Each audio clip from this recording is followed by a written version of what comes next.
Hi, Virgo. Welcome to your quantum reading with me, Jocelyn, the Quantum Queen. This is, of course, for Virgo, Sun, Moon, or Rising. And as always, welcome to my cross watchers. Cross watcher, you could be dealing with a Virgo, and the message could be for you directly. So feel free to take it however it resonates with you and your situation. If you guys would like to book a one-on-one reading with me, you can find my information down below in the description box. And just wanted to say thank you for liking, subscribing, and thank you for all the good karma donations. I appreciate it so much. So, Virgo, let us see what we can get for you guys.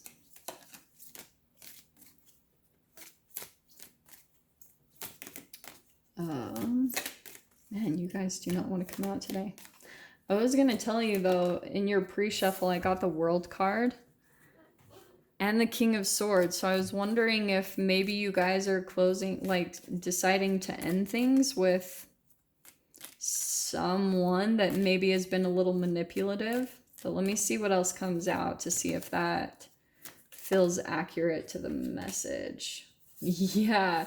Well, isn't that hilarious that we've got the Queen of Swords, and what I say about the King of Swords? There it is. No, not those. A few too many have popped out. Let me just see if I can get one more to kind of clarify this. Yeah. Okay, I cannot make this up. Okay, Virgo, this is what drops on the ground. So remember how I said the World card? There's the Death card.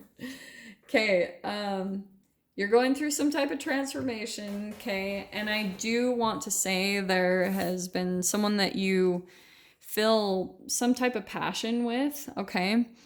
This is a bit of a sexual, almost a flirtatious energy too, this Maiden of Wands. So don't get caught up by the gender. But so it could be male or female in anyone in this dynamic. But here's that Queen of Swords, which is really similar to that King of Swords.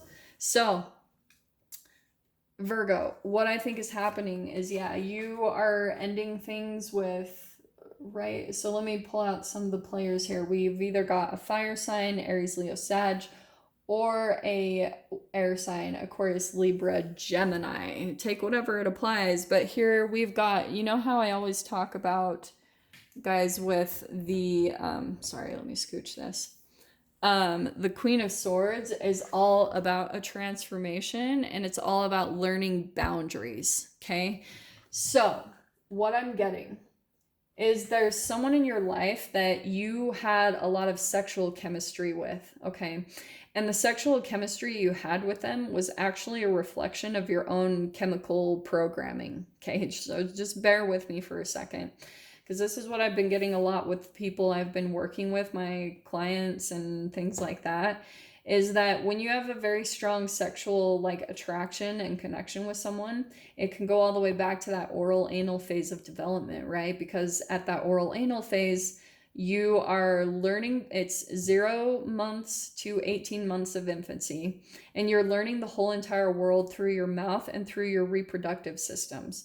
So if you have some type of fear, shame, and guilt that you entangle with your parents during that phase of development, it's going to cause you to have that type of chemical connection with other people in your life. Okay, so, and you'll even start to see that when you have this very strong sexual connection to someone, and sometimes when you jump into that too quickly, it's going to cause you to fall into this shame cycle, is what I call it, where it just started out too fiery and fast, too passionate, and it's not enough of a stable foundation to go off of. So here we've got, that's where a lot of your destruction and renewal is coming in, the metamorphosis, a profound change.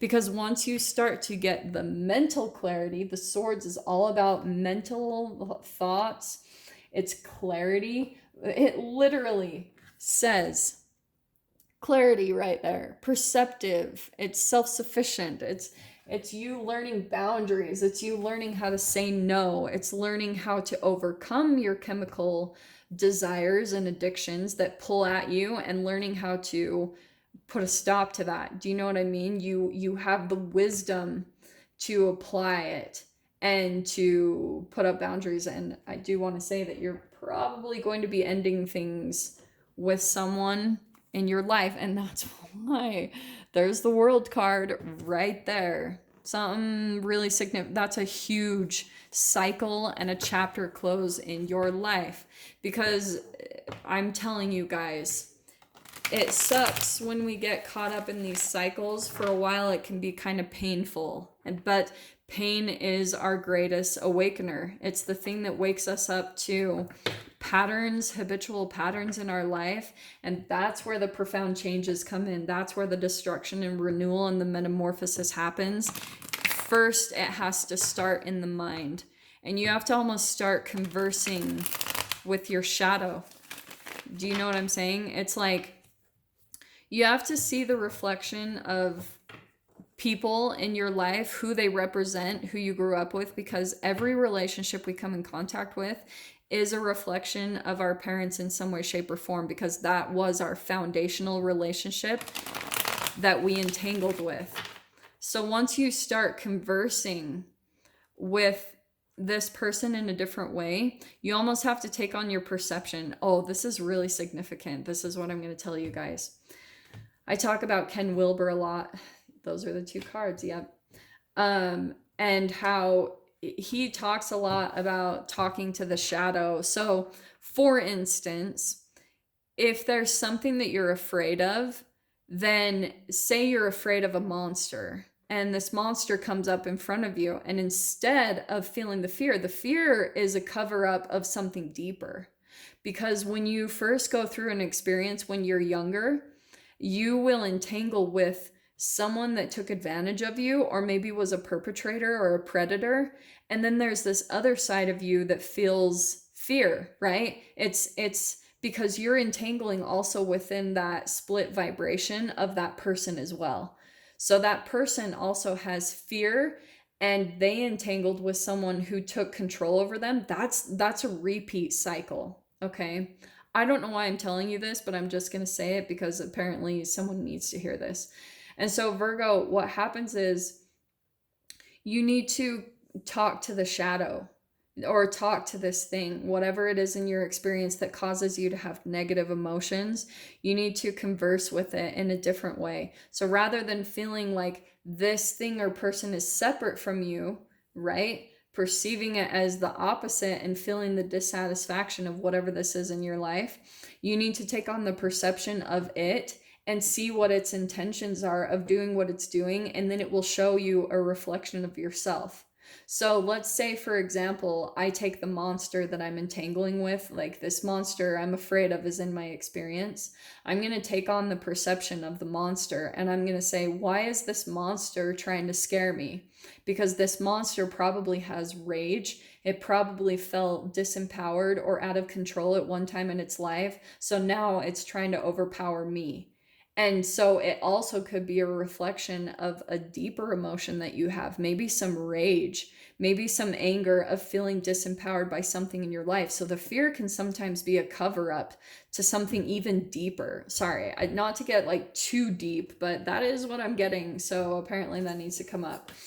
So Virgo, what's happening is this person in your experience, I think that you feel like there's no success between the two of you because they're starting to hold back on their emotions, okay? Which is also causing you to do the same exact thing. That's that mirroring.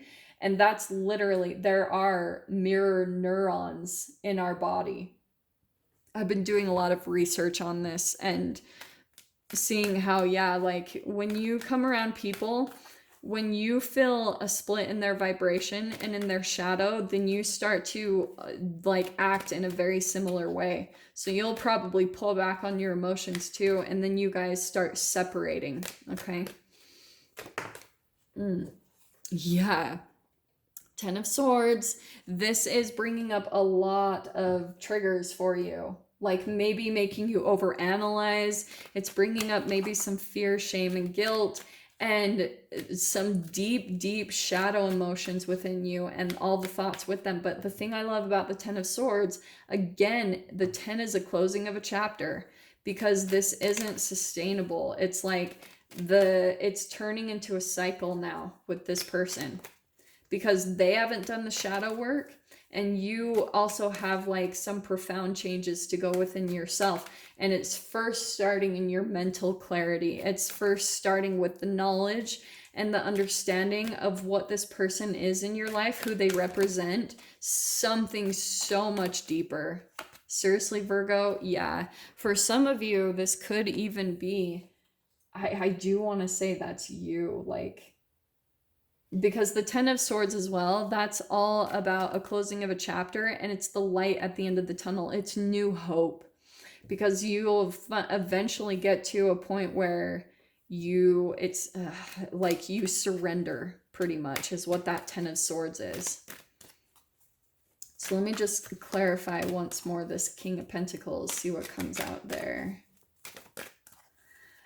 Honestly, what I'm feeling from that, Virgo, because that is your energy, that's the King of Earth. You are an earth sign. So that's you stepping into your power. I think that you're... that's what I feel like is a lot of your metamorphosis and the transformation you're going through, is that you're gonna completely overpower like a lot of your chemical urges and things like that, and how it sends you into this pattern. And that's going to be a lot of your metamorphosis and your profound change that you go through. Yeah, you're going to... I love this. The 5 is conflict. You're going to shut this person out in the cold. If this isn't you, this person might be doing it to you. It could be vice versa, honestly. But what's cool, and I'm just going to show you these quickly. Here we've got the Star card and the 8 of Pentacles. So here you are. Finally, once this comes to a close, you're going to have the opportunity to really heal, okay? And then here's where new hope and abundance is going to be flowing into your life.